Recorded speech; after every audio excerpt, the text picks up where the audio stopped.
자, 이번 시간에는 전산 세무 1급 이론 중에서 지금 우리가 재무회계를 정리하고 있는데요. 지난 시간은 재고자산 해봤고요. 이번에는 유형자산을 하겠습니다. 일단 전반적으로 유형자산이라는 것은 목적 자체가 회계상 목적은 사용 목적으로 갖고 있는 것이라고 말씀을 해드렸죠. 근데 우리가 문제를 풀다 보면 교재 설명을 읽다 보면 사용 목적에 다른 말이 영업용으로 샀다는 얘기도 많이 한단 말이죠. 그다음에 또는 업무용으로도 샀다는 얘기를 하는데 결국은 유형자산이라는 뜻을 설명하는 말이에요. 이게 이해되셨죠? 자, 유형자산은요.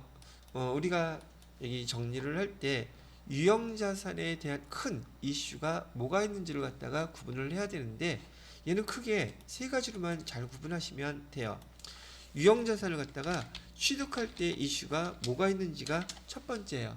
취득할 때 대부분 이슈는 하나밖에 없어요. 부대 비용. 그래서 취득할 때 유형자산을 취득할 때 취득원가가 얼마로 결정돼야 됩니까? 이게 항상 문제였단 말이죠. 그러다 보니까 여기 취득원가에 포함되는 거 아닌 거 취득했을 때 취득가액을 어떻게 써야 되는 것인가가 여러분들한테 물어보는 이슈가 된다는 얘기였었고요. 두 번째로는 유형자산을 취득하고 난 다음에 고이고이 모셔놓는 거예요. 사용을 해야지 돼요. 유형자산을 취득하는 목적이 뭐예요? 여기서 나왔잖아. 사용 목적이잖아요. 그럼 이렇게 사용을 하게 되면 돈이 들어갈까? 안 들어갈까? 유형자산을 사용하면서도 돈이 발생해. 돈을 갖다 지출하게 된단 말이죠. 그래서 돈을 지출하게 될 때 여기 첫 번째 이슈는 여기 자본적 지출인지 또는 뭐겠어요? 수익적 지출인지 요거 구분해 보래요. 요게 이슈야. 그 다음에 두 번째 이슈는 뭐가 있느냐면 사용을 하니까 유형자산의 가격이 떨어지겠어요? 안 떨어지겠어요? 떨어지는 걸 우리 뭐라고 부르겠어요? 감가상각비가 이슈가 되는 거예요. 오케이? 그래서 유형자산에 대해서는 취득과정, 그 다음에 사용과정, 이게 핵심이라는 얘기예요. 그 다음에 마지막으로 사용하다가는 또 어떻게 해야 돼요? 바꿔서 또 교체를 해야 될 테니 처분을 해야 되겠죠. 처분할 때 뭐가 이슈가 되어 있는 유형자산 처분 이익, 유형자산 처분 손실 나오잖아요. 문제에서 빠진 적 없이 나오지 않았어요? 급수별로? 이론에서도 나오고 특히나 세금계산서 발행해가지고 이렇게 처분 얼마 했다고 나오죠. 근데 얘 회계 처리가 조금 복잡해. 그죠? 그 복잡한 거를 단순화시켜서 여러분이 절대 틀리면 안 되는 문제가 바로 얘예요. 얘는 어려운 게 아니라 실무에서 발생하지 않을 수가 없는 문제예요. 얘는. 그렇겠죠? 유형자산이 없는 회사도 없을 것이고 이런 문제가 발생하지 않을 상황도 없을 거란 말이죠. 필수적인 거예요. 그래서 시험 문제에 빠지지 않고 나오고 팔 때 공짜로 버려요. 그냥 차량 운반구 사용하다가 좀 다른 차로 교체해야지 돼. 그러면 500ml 아니 500ml가 아니라 100리터 거의 쓰레기 봉투에다가 쑤셔넣어 그냥? 그럴 수 없잖아. 매각을 하게 되면 매각할 때 회계 처리 정확히 하실 수 있나요? 필수입니다. 이거는. 그래서 시험 문제에 빠지지 않고 나왔던 것들이라고 보실 수 있다는 것이죠. 자, 우선 여기 유형자산에 대해서 총 6가지로 나와 있는데 여러분이 세무이급까지 안 배웠던 거 배우기는 했었는데 여러분이 그래도 잘 아셔야 될 게 요이 손상차손 그다음에 차입원가의 자본화 요게 무슨 말인지 알아들으시면 될 것 같고요. 나머지 것들은 다 앞에서 대부분 배웠던 내용들입니다. 자, 그러면 교재를 보면서 그 내용들을 한번 설명을 해보도록 하겠습니다.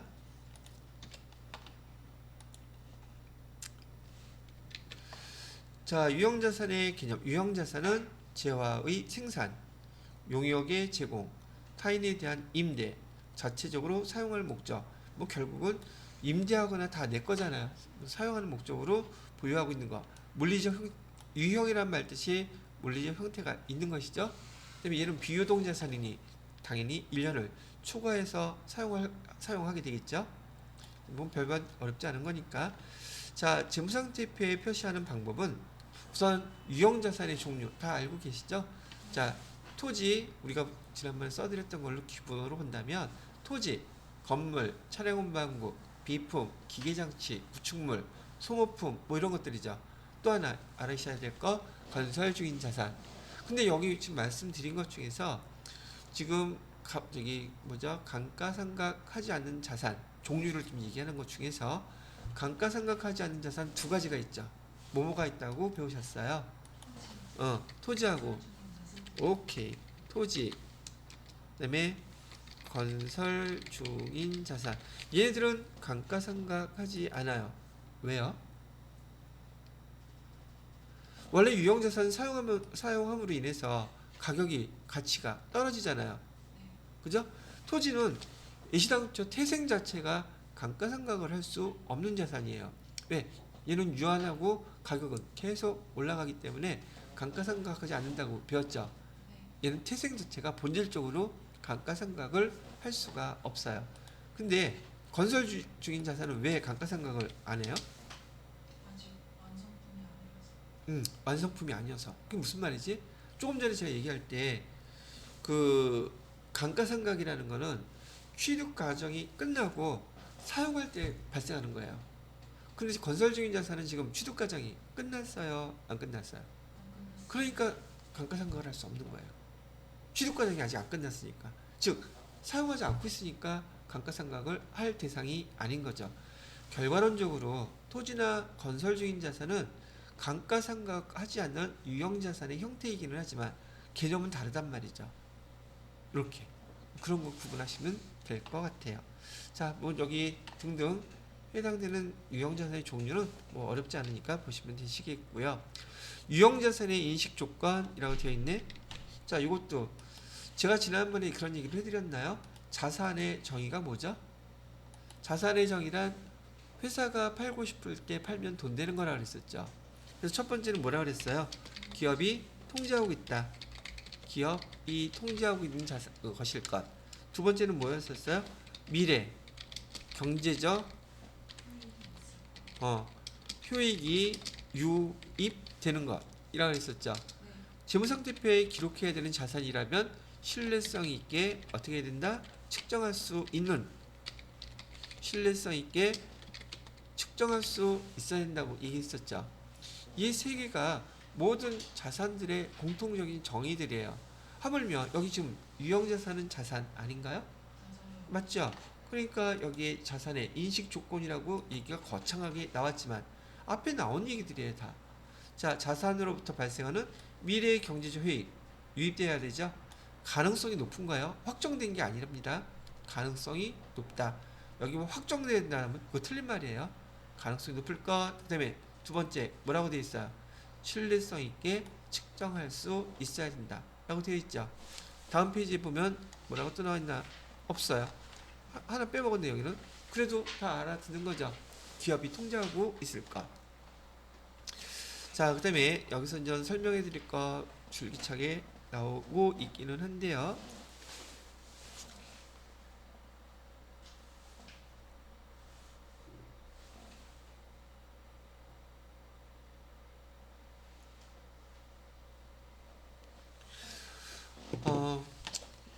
기억해 보시게 되면 여기서 이슈를 이렇게 정리를 해보도록 하죠.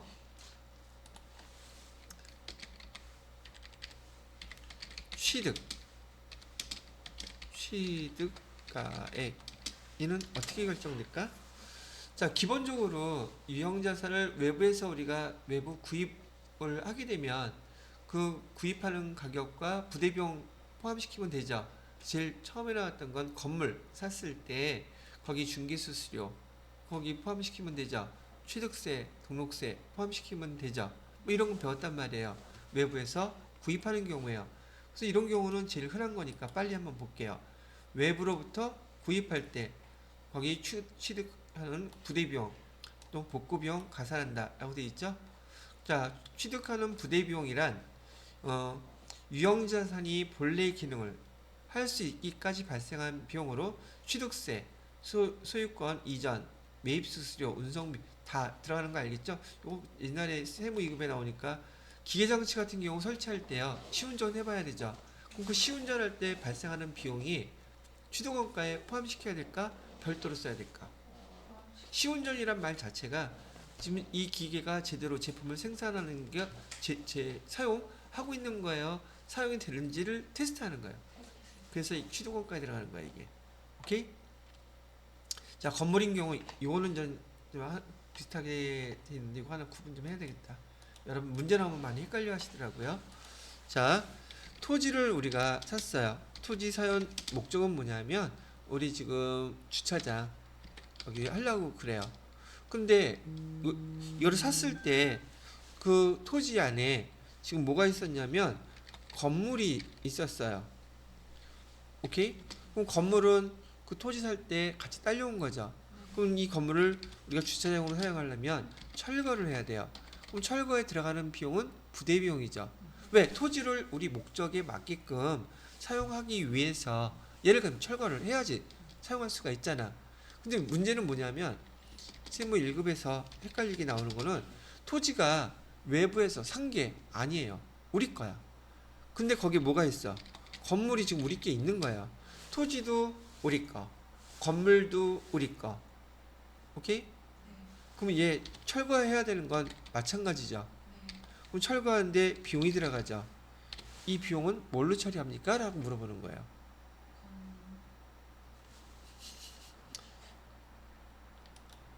현 씨는 뭘로 처리하고 싶어요? 모른 척하고 넘어가고 싶어요? 토지? 토지 우리 거라니까. 헷갈리죠? 숙제. 왜요? 이거를 하시려면 토지는 우리 거고 우리 그 토지 위에 건물이 있었고 그 건물을 갖다가 처분하는 거하고 똑같아요. 그래서 여기 이걸 처리하려면 지금 취득 그 건물 있잖아요. 건물의 취득원가를 알아야 돼요. 얘가 2천만 원짜리 건물이었고 그러면 걔 지금 사용하다가 주차장을 만들기 위해서 좀 처리해서 없애야 되는 거 아니겠어요? 그럼 건물이니까 감가, 상가, 누계액이 발생한 게 있었겠죠. 그죠? 얘가 1,800만 원이었다고 가정을 해요. 그러면 지금 현재 이 건물은 장부가액은 얼마가 될까요? 장부가액은 200만 원이 됐겠죠. 그죠? 그 다음에 플러스 지금 이 철거하는데 철거 비용 들어갔잖아요. 철거 비용 100만 원 이렇게 들어갔다고 가정을 하고 얘를 갖다가 현금으로 바로 줬다고 가정을 해볼게요. 이렇게. 오케이? 자, 그러면 건물은 없애야 되는데 우리가 배웠던 대로 차변에다가는 감가상각 누계액 없애줘야 되죠. 감가상각 누계액 얼마? 1,800만 원 이렇게 없애줘야 되고 대변에다가는 유형자산이 이제 없어지니까 건물 그대로 없애버려야 되겠죠. 그죠? 그러면 여기 상태에서만 지금 유형자산 처분 손실이 얼마가 생긴 거예요? 장부가액은 2천만 아니 취득가액은 2천만 원이고 비용화 처리해서 비용 처리한 건 1,800만 원이니 남아 있는 거는 여기 유형자산 처분하면서 손실이 생긴단 말이죠. 처분 손실. 처분 손실은 요 차이만 200만 원이죠. 근데 100만 원 더 써야 되잖아. 그럼 손실이 얼마가 생긴 거예요? 300만 원이 이렇게 생긴 거고 대변에 뭐만큼은 100만 원만큼은 현금으로 이렇게 지출이 된 거예요. 이해됐어요? 그럼 결국은 얘는 그냥 우리 건물 처분하는 거하고 똑같은데 한 푼도 못 받고 처분한 게 아니라 오히려 100만 원을 더 주고서 처분해버리게 된 회계 처리가 된단 말이죠. 그래서 이렇게 유형자산 처분 손실로 건물 싹 없애줘야 되는 이 상황이 우리 토지에다가 있었던 건물 주차장 만들려고 할 때 그 건물 없애는 상황이 이 상황인 거예요. 시험 문제는 1급에서 이거 나와요. 이런 경우 있을 수 있어요, 없어요? 앞에 거는 배웠잖아. 그 세무 2급에서 그런 거 허다하게 해봤잖아요. 근데 세무 1급에서 또 그거네요? 그러니까 좀 다른 그 입장에서 관련된 것들을 낼 때 이거 하나 알아주면 아 우리 거 있을 때는 이렇게 처분하는 거 한 번 봐주시면 되잖아요. 그죠? 이렇게 하시라는 얘기예요. 지워도 되겠죠? 아 녹화한 거 보세요. 그래야지 저 빨리 부자 되겠지. 그렇게 됐고요. 그 다음에 또 뭐가 설명해 드릴 게 있나? 또한 유형자산의 취득과 관련돼서 국공채 이거 했던 거 아시나 모르겠네. 국공채를 갖다가 여기 유형자산 취득할 때 의무적으로 매입해야 되는 것들이 있어. 건물이라든지 토지라든지 그다음에 저기 차량운반구 새 거 사잖아요. 그럼 국공채 사는 게 의무인 것들이 있어요. 한 번도 안 해봤죠. 사보시면 아는데. 자, 그래서 일단은 채권의 매입 금액과 일반 기업회계 기준에 따라 평가한 현재 가치, 또 나왔네. 현재 가치 차익도 취득원가에 가산한다. 자, 하나 대표적인 거 하나 예를 들어볼게요. 혹시 여러분들 중에서 신차 사본 적 있으신 분? 채권 받았어요? 바로 팔. 그거 어떻게 알았어? 딜러가 그렇게 됐어. 딜러가 되게 양심적인 딜러다. 원래 개인한들한테 그거 잘 얘기 안 해줘요. 자기가 그냥 갖는 거야. 그리고 아니 그 정선 씨 같은 경우 그렇게 하고 나서 거기서 서비스 뭐 여기 뭐죠? 뒤에 나오는 CCTV 뭐라 그러지 그거? 블랙박스나 뭐 그 가죽 시트나 핸들 커버 이런 거 다 받았어요? 저는 현금으로 현금으로? 그 카드 아니 채권 판매하고 매각한 돈? 아니면 현금으로 줬다는 게 그러니까 서비스를 현금으로 받고요. 얼마? 기억이 잘 안 나는데. 잘 안 나? 네. 채권 가격만큼은 싸게 주고? 채권은 그냥 바로 팔지 않아요? 뭐 저기 정확한 상황을 모르니까 제가 한번 예를 들어 볼 테니까 어디에 해당되는지 한번 비교를 해보세요. 지금 일반적으로 이것도 현숙 씨도 알고 계시는데 이거 모르는 사람들 엄청 많거든요. 자, 뭐 비싼 거 하지 말고 싼 거 싸게 그냥 차량 운반구가 지금 우리가 승용차 사는데 500만 원을 내면 저기 키 차 준대요. 그럼 차의 값은 얼마예요? 500만 원이에요. 근데 이 차 500만 원짜리 살 때 의무적으로 채권 50만 원짜리를 사야 돼요. 오케이? 그러면 순수하게 차량 값은 얼마가 되겠습니까? 다시 차가 원래 500만 원이야. 지금 500만 원만 주면 내가 차 키하고 차를 갖고 올 수 있어요. 근데 그 500만 원의 가격 안에는 의무적으로 사야 되는 채권 50만 원짜리가 있는 거예요. 그럼 순수하게 차량값만 따지면 얼마냐고 물어보는 거예요. 450만 원이죠. 오케이? 그리고 지금 정찬 씨가 얘기했던 것처럼 뭐 현금으로 그리고 현금 주고 샀다고 가정을 할게요. 현금은 얼마가 나가? 결국은 500만 원을 이렇게 나갔어요. 그러면 이 50만 원 이렇게 얘를 뭐라고 쓸 거냐면 지금 저기 정찬 씨 얘기한 대로 지금 내가 바로 팔아버릴 거야. 근데 지금 당장은 아니고 예를 들어서 지금 우리 회사니까 요거 그냥 채권 받은 다음에 이번 달에 날짜 봐서 현금으로 다 받아갖고 오죠. 이렇게 얘기를 했단 말이지. 근데 우리 회계 담당자이니까 기록은 해야 될 거 아니에요. 채권은 얼마짜리니까 50만 원인데 제가 한 달 후에 판다 그랬죠. 이게 뭐라고 써야지 돼?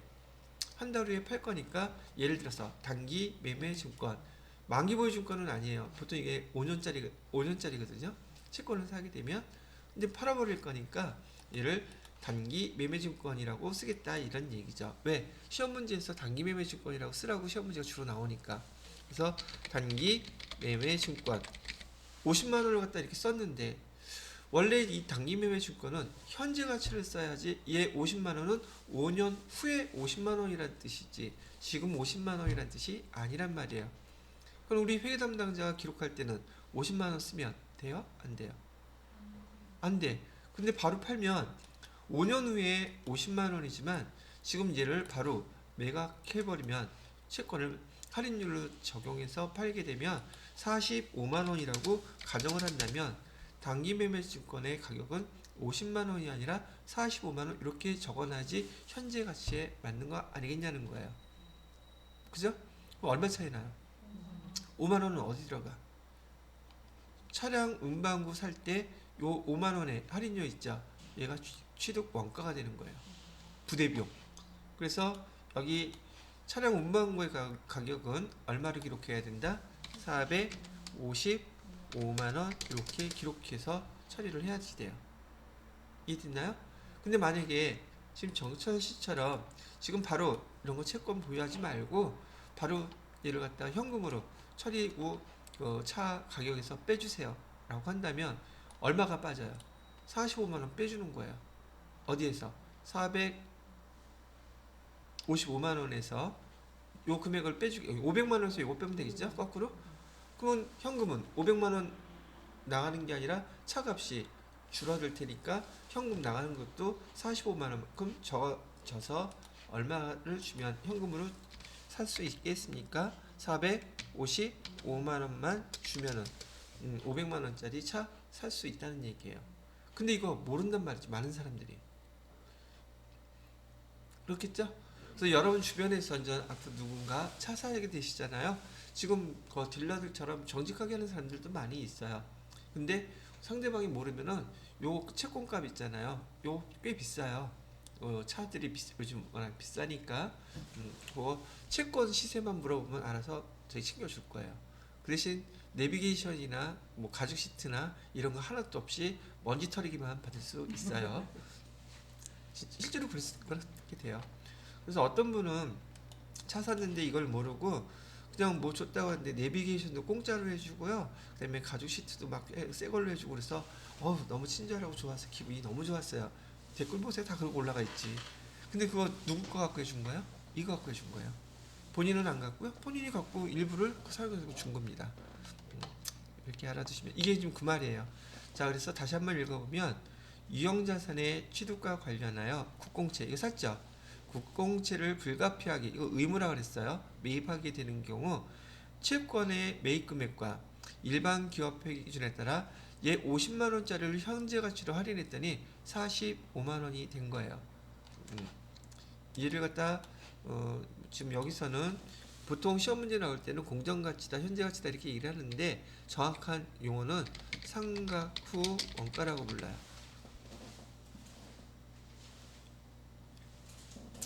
자, 그래서 평가한 현재가치의 차액도 어디에다가 가산한다고 나와 있죠? 취득원가에 가산한다 라고 나와 있죠?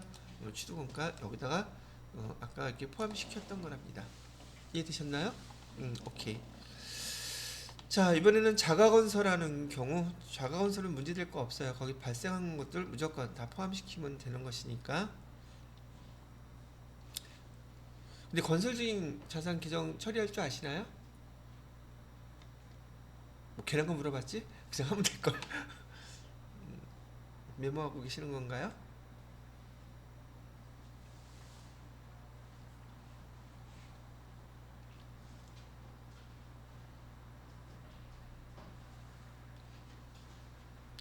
자, 계속 지울게요. 좀 이렇게 위로 올려야 돼.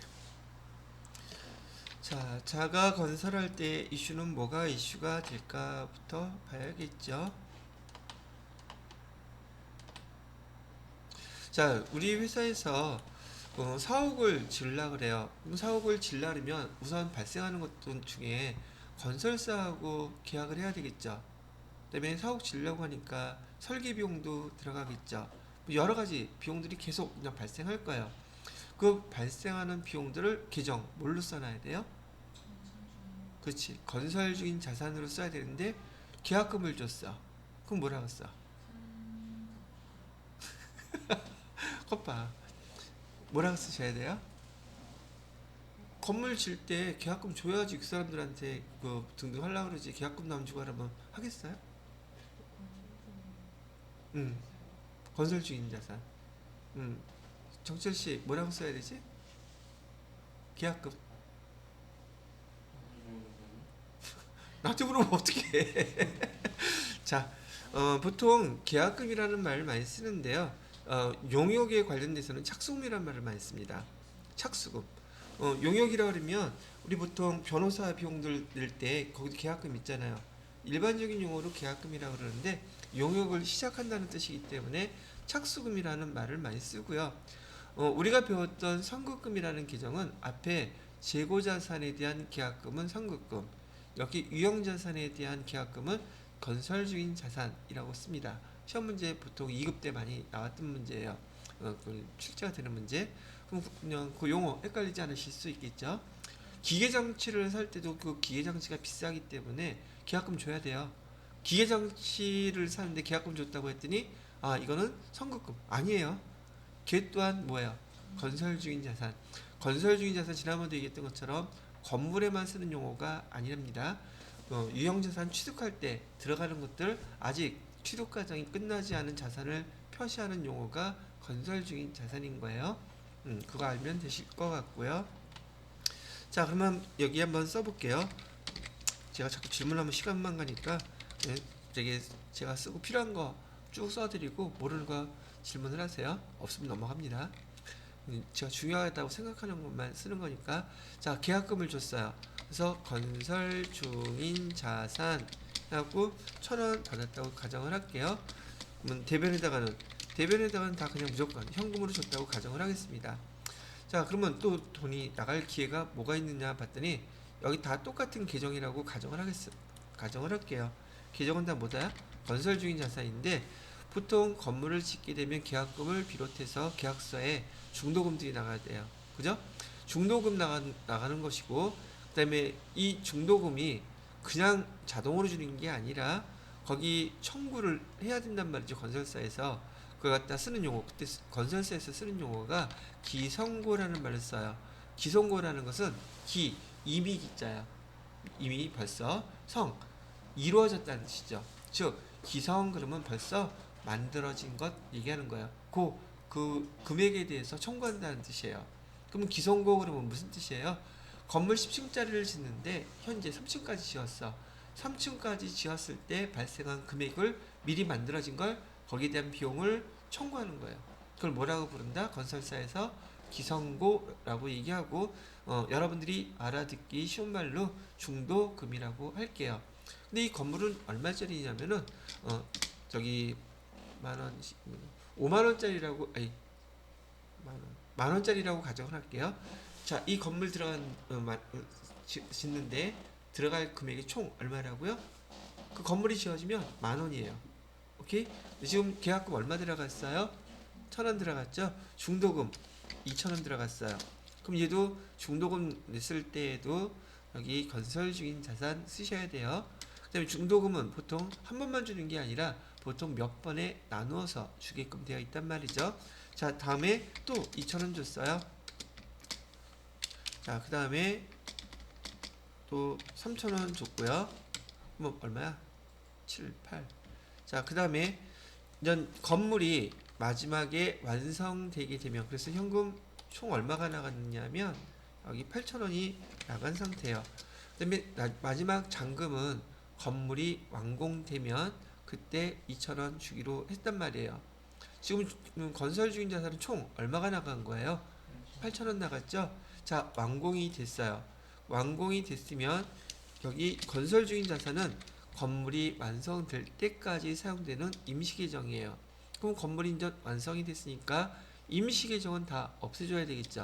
그래서 여기 건설 중인 자산에서 얼마를 빼준다?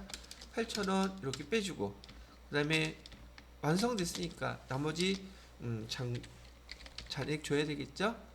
그럼 현금으로 얼마를 주면 되겠다? 2,000원 주고 서변에는 뭐라고 쓸까요? 그렇죠. 서변에는 건물은 얼마짜리가 된 겁니까? 이렇게 자가 건설 중인 경우에는 건설 중인 자산의 계정들을 이렇게 정리해 주시면 된다는 뜻이에요. 깔끔하게 이해되셨죠? 기송관한 용어도 설명해 드렸어요. 자, 그 다음에 세무 2급에 주로 많이 나왔던 문제 이번에는 자산을 갖다가 매각하는 게 아니라 자산을 교환하는 경우도 있더란 말이죠. 그래서 자산 교환하는 걸 여기다 정리를 한번 또 해봐 드리도록 하겠습니다.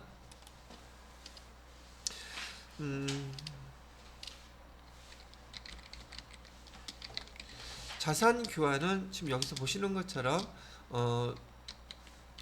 동종 교환이 있고요. 그 다음에 이종 교환 두 가지로 나뉘어져요. 이종 교환으로 구분이 되는데 일단 우선 우리가 처분하는 게 기계 장치라고 가정을 하겠습니다. 기계 장치는 취득할 때 10,000원짜리였다고 가정을 하고요. 여기 감가, 상가, 누계액으로 여기 7,000원 이렇게 있었다고 가정을 하고, 그 다음에 그러면 장부가액은 3,000원 이렇게 남아있겠죠? 근데 얘는 자산이 교환될 때라 할지라도 우리가 갖고 있는 자산을 우리가 계속 쓰는 게 아니죠. 그럼 우리 입장에서는 교환하니까 처분하는 거하고 똑같단 말이죠. 오케이? 그럼 회계 처리는 어떤 것까지 똑같을까? 무조건 우리 자산은 없애줘야지 돼요. 교환을 해서 없어지는 거니까. 차변에 여기 감가, 상가, 누계액 얼마? 7,000원 이렇게 없애주시고요. 대변에 기계 장치 얼마짜리? 10,000원짜리 이렇게 없애주는 건 기본적으로 똑같아요. 근데 그 다음에 교환하게 될 요 장부가액하고요, 교환하게 될 자산이 이종이냐 동종이냐, 이거 이제 문제가 생긴단 말이죠. 자, 우선 동종부터 교환하겠습니다. 동종 교환할 때 지금 여기에 요 새로 우리가 가져오는 교환하는 유형자산 있잖아요. 여기 이슈는 우리가 새로 가져오는 그 유형자산의 취득가액을 얼마로 해야 되겠느냐, 이게 이슈인 거예요. 그러니까 여기 동종자산의 교환을 똑같이 기계 장치를 가져오는데, 동종이라고 얘기하는 것은요, 계정 과목이 똑같은 걸 얘기하는 거예요. 지금 우리 거 뭐 줬어요? 가져오는 거 뭐 줬어요? 똑같은 거. 그러면 얘는 얼마짜리냐면, 얘는 장부 가액이요, 지금 2,500원이래요.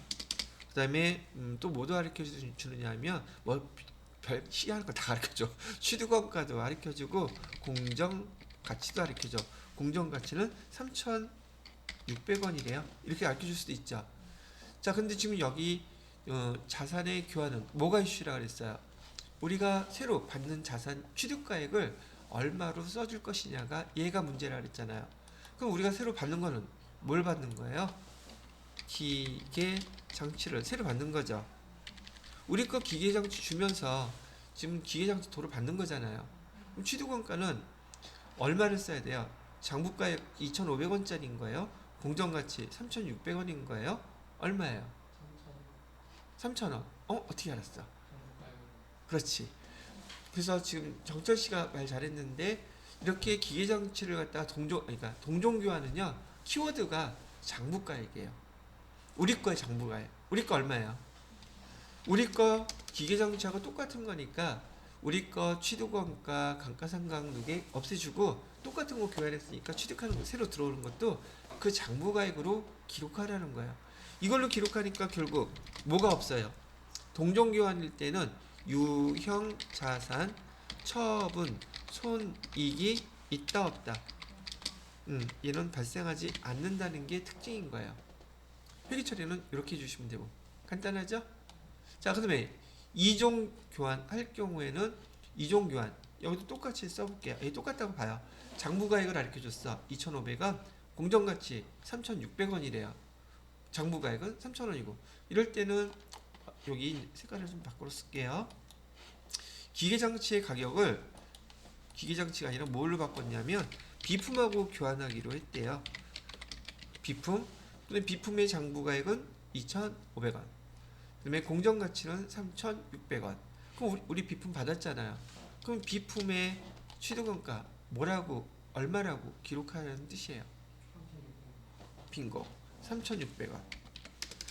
즉 이종 교환할 때는 비교 가치가 없기 때문에 무조건 공정 가치가 기본인 거예요. 그래서 요거는 이종 교환일 때 키워드는 뭐예요? 공정 가치예요. 근데 이 공정 가치도 우리 거는 장부가액을 가르쳐 줬기 때문에 지금 여기 공정 가치를 알 수가 있어요, 없어요? 우리 거는 안 가르쳐 줬어.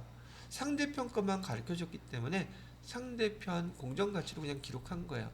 그러다 보니까 유형자산 처분 이익이 낮죠. 3,000원짜리인데 얼마짜리 받았어? 3,600원짜리 받았으니 이종 교환으로 인해서 유형자산 처분 이익이 얼마 발생했겠다? 600원 발생했다고 이렇게 써주셔야 돼요. 이해됐나요? 자, 키워드 맞아 정리합니다. 이런 것들을 이해하고 난 다음에 잘 기억하시면 돼요. 동종교환일 경우에는 유형자산 처분 손익이 발생하지 않는다. 이유는 우리 거에 장부 가액으로 취득원가를 기록하기 때문에 그렇다. 이종교환일 때는 공정가치로 기록해라. 공정가치 우리 거 알면 우리 거예요.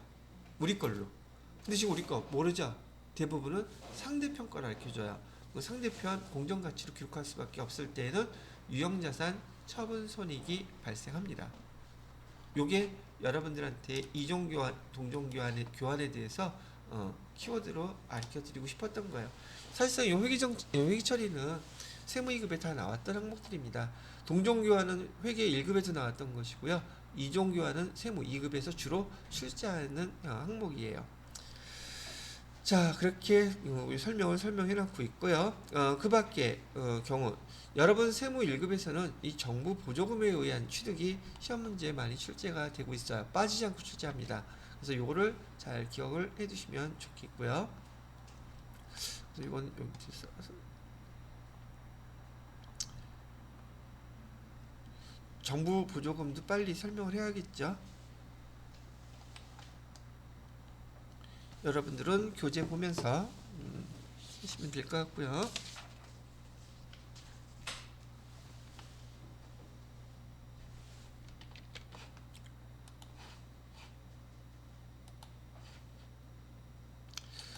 요것도 하여튼 설명을 하는데 요거 제가 설명하는 것 같고 좀 부족하다 싶으시면 세무이급 거 보셔도 돼요.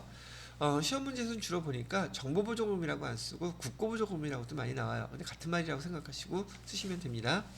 자, 여기는 정보보조금이라고 써 있으니까 정부보조금에 대해서 설명을 하게 되면 정부보조금은 수익 정부보조금이 있고요. 그 다음에 유형자산에 대한 취득에 관련된 보조금 두 가지 성격이 있어요. 정부보조금 우선 조건을 다 만족시켰다고 하고요. 정부보조금을 받을 때 그냥 다른 조건 없이 코로나 때문에 정부에서 이런저런 그 지원금으로 나온 거예요. 아무런 조건이 없어요. 코로나 때문에 손실이 많이 발생해서 먹고 살라고 그냥 지원해줬다. 수익 정부보조금은 회계처리 어떻게 할까? 만약에 차변에 보통예금으로 돈을 받았다. 그 보통예금 예를 들어서 정부보조금 10,000원 받았잖아요. 대변에 뭐라고 쓰면 돼요?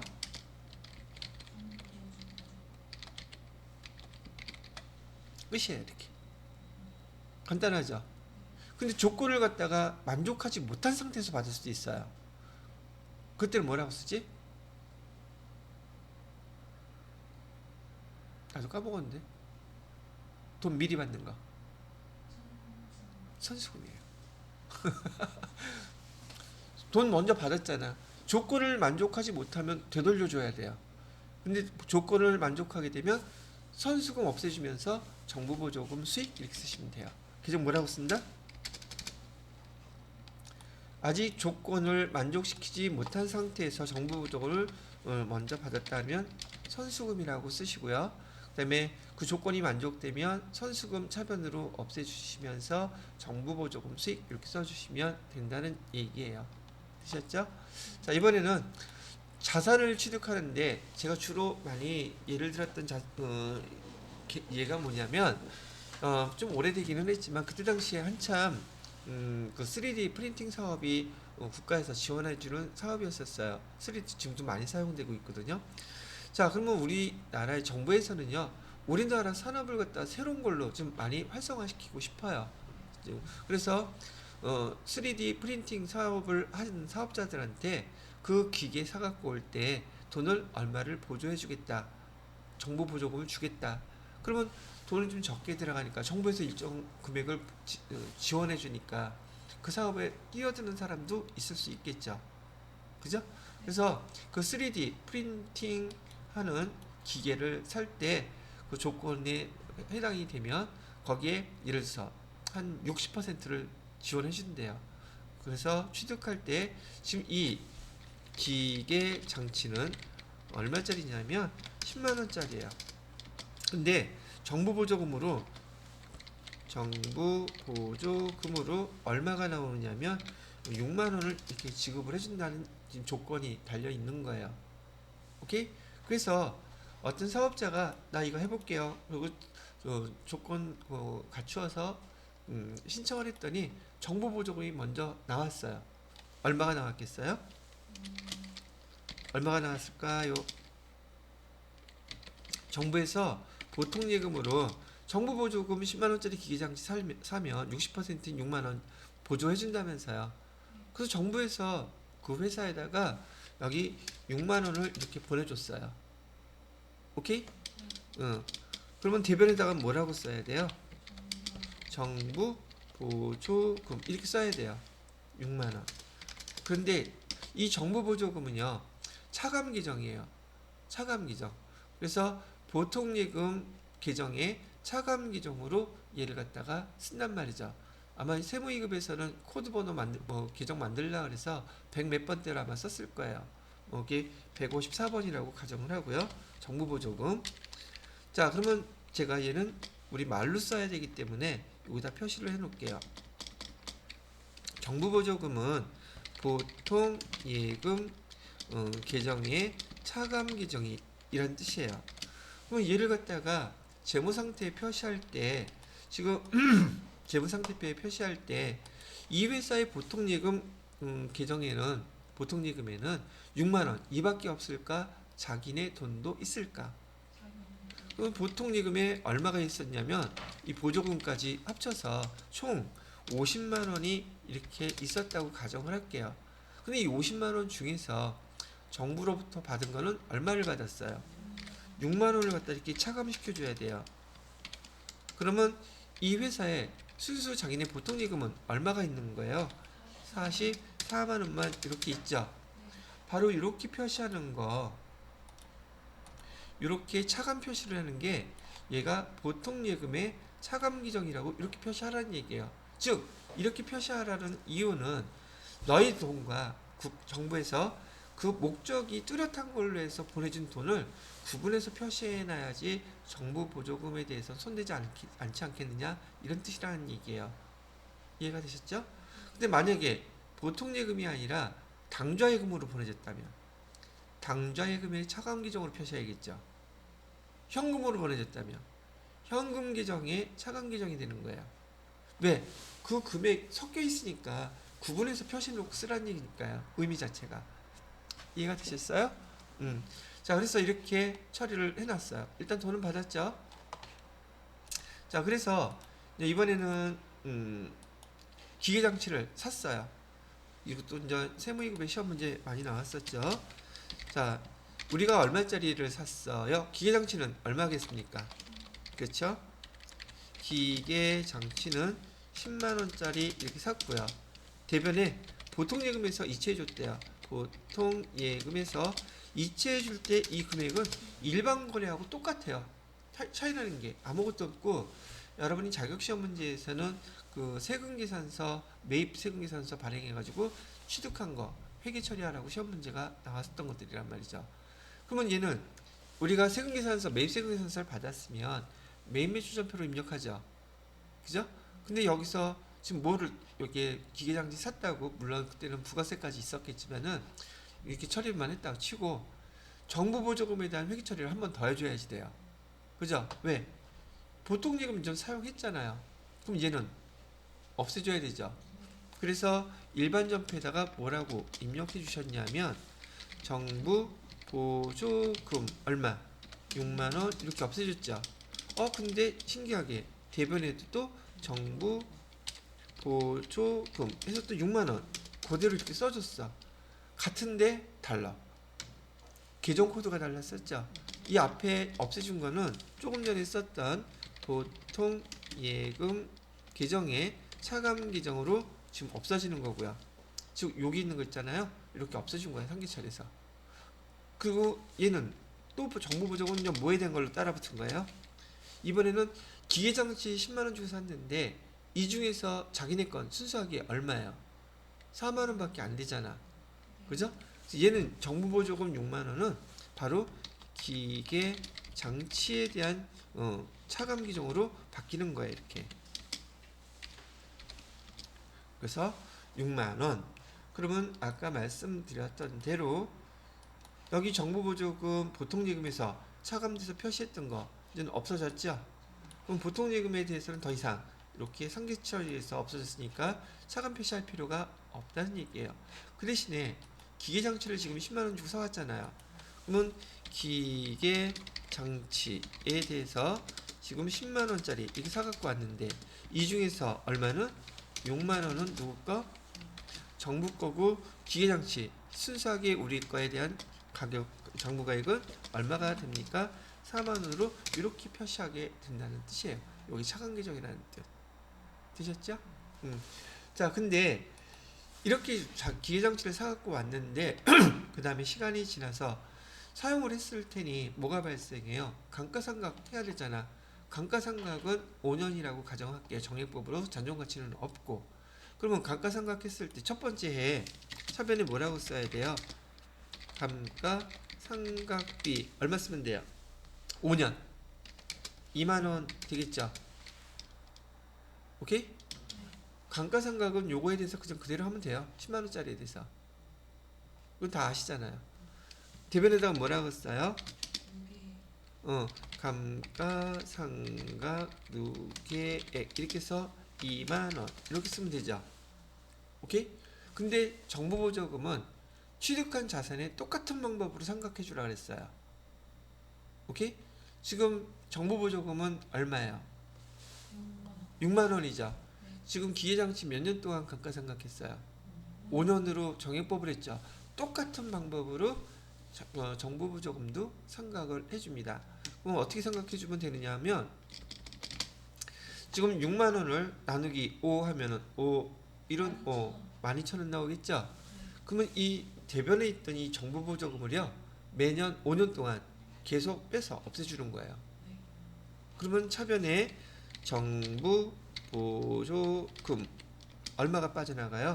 12,000원 빠져나가죠. 그죠? 그러면 지금 6만 원을 갖다가 5년 동안 정부보조금을 이렇게 차감시켜 주고서 대변에다가 뭐라고 쓰냐가 이제 시험 문제인 거고, 대변에다 뭐라고 써요? 감가상각비 12,000원 이렇게 써요. 그래서 여러분들한테는 요게 시험 문제예요. 그럼 이게 무슨 의미를 갖고 있느냐? 지금 정부보조금 기계장치 6만원짜리 정부로부터 받았던 거죠. 기계장치 포함되어 있었죠. 걔를 지금 국가에서 지원해 준다면서요. 그래서 5년 동안 여기 국가에서 지원해 줬던 정부보조금을 5년 동안 이렇게 계속 12,000원씩 5번 하면 정부보조금 다 없어지겠죠. 그 대신 대변에 지금 뭐라고 쓰라 그랬어요? 감가상각비 쓰라 그랬었죠. 근데 아까 우리 감가상각비 기계장치 감가상각했을 때 얼마 나왔었어요? 2만원 나왔잖아.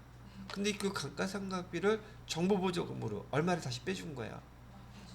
12,000원을 빼줬죠.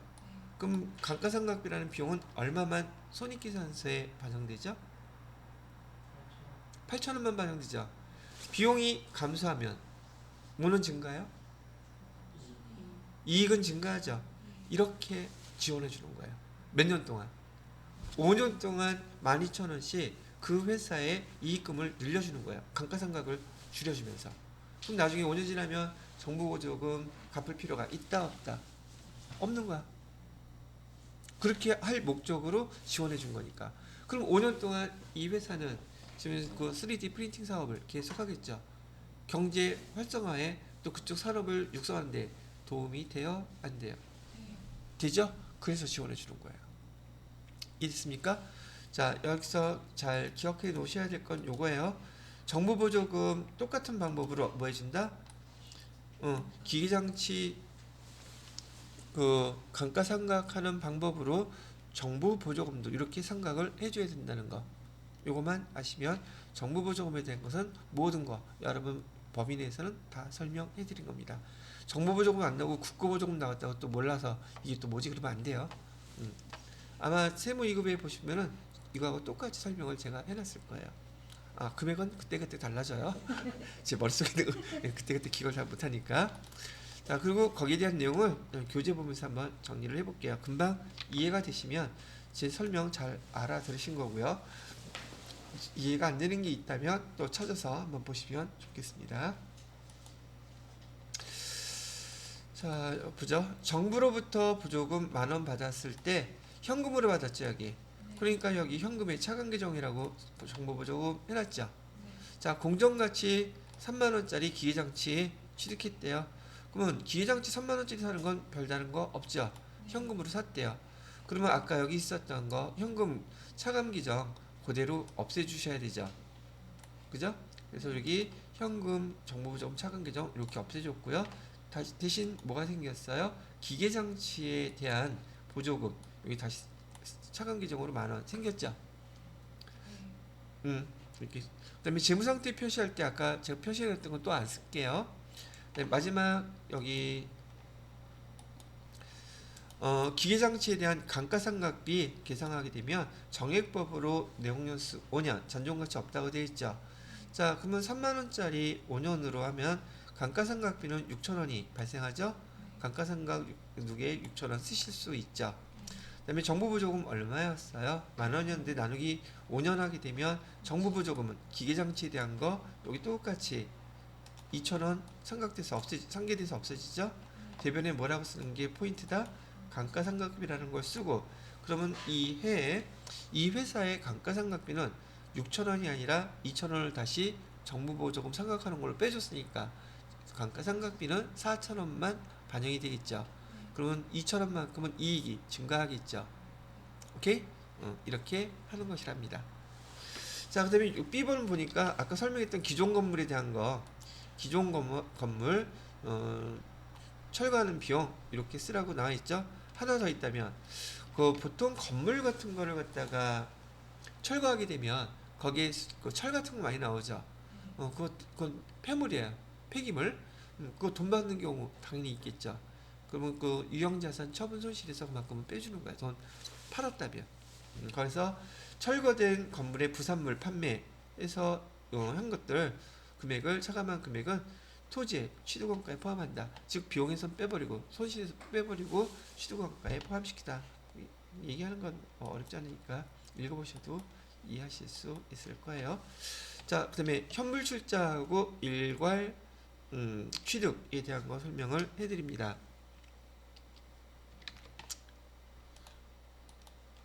정철씨, 여기 현물출자 하는 거 본 적 있으세요? 아, 괜히 물어봤죠? 자, 현물출자라는 거, 출자가 무슨 말이죠? 자본금이란 뜻이잖아요. 자, 여기 보세요. 지난번에 우리가 주식 발행했던 거 기억나시나요? 네. 주식 발행 그러면 증자라 그랬었죠. 주식 액면가액이 지금 5,000원짜리예요. 똑같아요.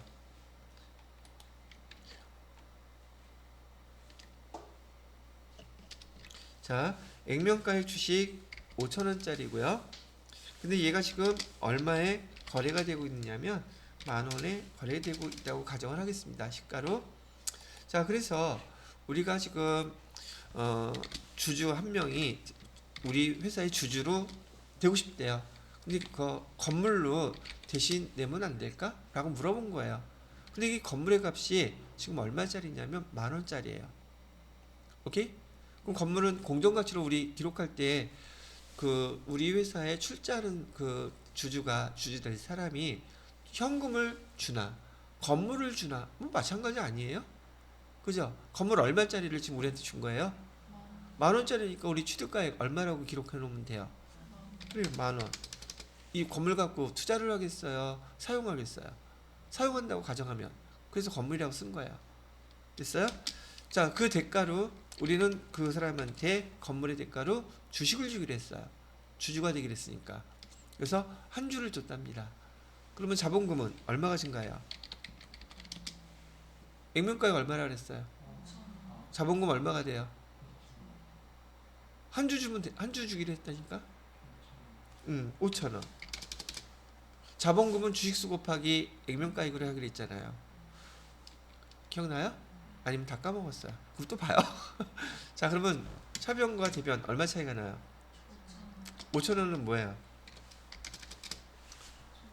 건물 모르겠으면 현금으로 하면 되잖아. 액면가액 5,000원짜리 10,000원 받았고 그럼 5,000원 더 받은 거 아니에요? 그럼 뭐라고 써야지 돼요? 주식을 발행했는데 액면가액보다 더 많이 받은 거 뭐라고 쓰기로 배웠잖아요. 그래요. 그거예요. 현금 받은 거나 건물 받은 거, 현물 출자 받은 거나 똑같은 거예요. 주식 발행 뭐가 된다? 초과금이 되는 거예요. 이 주식 발행 초과금도 만약에 주식 할인 발행 차감이 있었다면 기회부터 없애야 돼요. 원리는 같다는 얘기예요. 구분됐음? 별거 아니네. 얘 현금 받은 거나 건물 받은 거나 그것만 차이 있었을 뿐이지. 주식을 발행해서 표시하는 방법은 같더라. 이걸 뭐라고 부른다? 현물 출자라고 부른다. 건물은 당연히 지금 재무상태표에 기록하니 공정가치로 기록해야 되는 것도 당연한 거잖아요. 장부가액 알려줄 거예요? 속아 넘어가면 돼요? 안 돼요? 안 돼요. 취득원가 가르쳐줘요. 그것도 상관없어요. 상대편 거 출자하는 사람 건 무슨 가치가 됐든 다 필요 없어요. 우리가 재무상태표에 기록을 해야 되기 때문에 어떤 가격으로 기록해야 된다? 공정가치. 그게 취득원가가 돼야지 돼요. 만약에 이거 취득하면서 건물 생겼죠? 그럼 뭐 또 내라고 고지서 날라오겠어요? 취득세, 또 등록세 내라고 나오겠죠? 건물 가격 더 올라가겠죠? 왜 그 부대비용은 여기다 포함시키기로 했잖아요. 대신에 여기 뭐가 나가요? 현금이나 보통예금이나 다른 게 나가겠죠. 이거는 변하지 않습니다. 이해됐어요? 자, 그 다음에 일괄취득, 무상취득. 무상취득했을 경우 차변에 건물, 대변에 뭐예요? 자산, 수중, 이익. 거기는 마찬가지로 공짜로 받았다 할지라도 취득세, 등록세는 내야 돼요. 그럼 그거 포함시켜야 되고 그 금액만큼은 현금이나 보통예금에서 지급을 하게 되겠죠. 그건 변하지 않을 것이고요. 써줘요? 유형자산 자산 수중이익이라는 기정으로 쓰고 자, 그 다음에 일괄취득도 배웠나? 자,